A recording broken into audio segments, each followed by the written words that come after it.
Hello, how are you?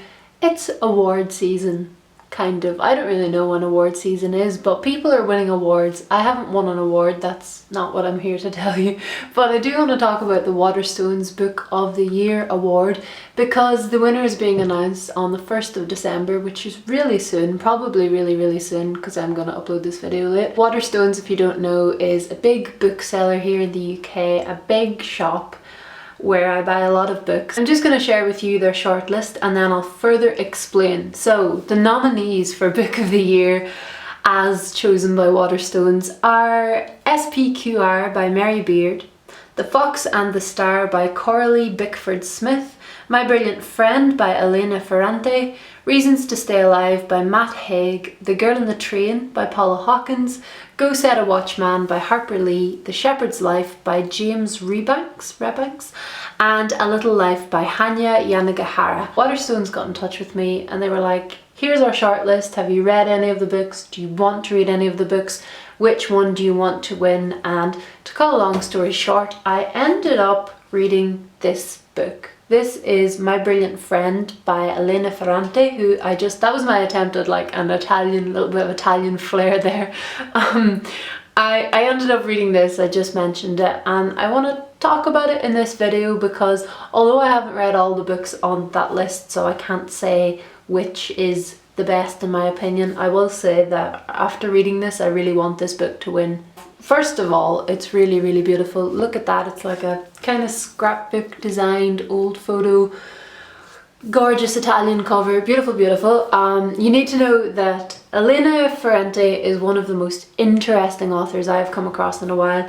What we know about her, we know that she's written 7 novels, I think, 3 before this one, and then this one is a Neapolitan novel, and there's 4 of the Neapolitan novels, of which this is the first one. We know that Elena Ferrante is Italian and this book was originally written in Italian and first published in 2012, and this is an English translation obviously, and Anne Goldstein does all the English translations. If you ever read something by this author in English, it was likely translated by Anne Goldstein. Ow. However, Elena Ferrante is a pseudonym. We don't know who the author is. We don't know if Elena Ferrante is one person or a group of collaborators. We don't know how old she is, but we do know she's been publishing books for 20 years. The only thing she has said on the topic, and she doesn't say a lot, is that she believes that the art should speak for itself and she doesn't believe in the whole like marketing hype surrounding an author, which is just really interesting. And I found that out before I knew anything about this book and I was like, okay, I'm reading this. That's where you need to start at if you're going to read these novels. So this is the first in a series of 4. It's a Bildungsroman, which means that it tells the life story of somebody, a chronology of their life. So we pick up with our narrator, who is also called Elena. Whether this is part autobiography, we don't know. I know that Elena Ferrante lives in Naples and this book is set in Naples, but that's about the height of it. It's interesting and terrifying because in the first couple of pages you get introduced to all the characters as you would in the opening pages of a play. And there are so many characters and they all have Italian names, but they also have nicknames or abbreviated names, or they get called something totally different than their name. Kind of helps to build this idea that we're never the same person with everybody we know. We're different with our friends than we are with our parents, than we are with our teachers. And so it's interesting, it's good to be overwhelmed in the beginning of this novel because you don't really know who she's talking about and you have to keep flicking back to the index of characters, which is really interesting. But the focus throughout the entire book remains with these 2 friends. This book is about Elena and her friend, her best friend, Lila, we'll say Lila. In the beginning of the novel, they're both very young and they meet each other at school. And then they pick up this really strange friendship, which is kind of tumultuous throughout their adolescence. So we get introduced to all the characters and then the story kicks off in Naples in the late 1950s. So it's a post-war novel. The prologue to the story is of our narrator as an adult in her 60s, I think, so sort of present day. And she's looking back on her youth. Elena is sort of plain speaking. She's sensitive, she's hardworking, she's very just very normal, for want of a better word, and Leela is this rebellious, passionate, hot-headed, very mysterious and hard to crack person, and Elena is very drawn to her and really wants her approval, but at the same time is very competitive and very jealous of her. Beyond the story, it's really hard to describe this book. It's mature, it sort of, you need to sit down and like seriously read it. It focuses on a neighbourhood, and all of their houses or their apartments are based around a courtyard, and you don't even notice, but for the first 100 pages you never leave that neighbourhood. And our narrator is a first person, and it's completely non-descriptive in terms of place, in terms of things. There's a lot of family feuds which sort of start over nothing sometimes but become very violent and very long-standing, and it's really interesting to pick up on the very minute lives in a post-war society, focusing on the working class, focusing on very normal people, normal families, and what ticks them off, I suppose.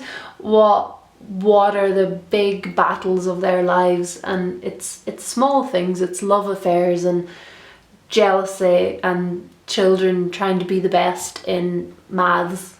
It's definitely a novel about people. Naples is sort of a very interesting aspect of this novel as well, because it changes a lot as our narrator changes and becomes a teenager. The city changes, and Elena Ferrante is one of those authors that if she was sat in your creative writing class alongside, say, Ernest Hemingway, they'd both get in trouble because they don't write in the way that you're taught to write. They don't structure paragraphs, they don't structure chapters in the way you're supposed to, they don't describe things in the way you're supposed to, they don't transcribe conversations and dialogue the way you're supposed to, and yet this is just gorgeous. I got completely sucked in.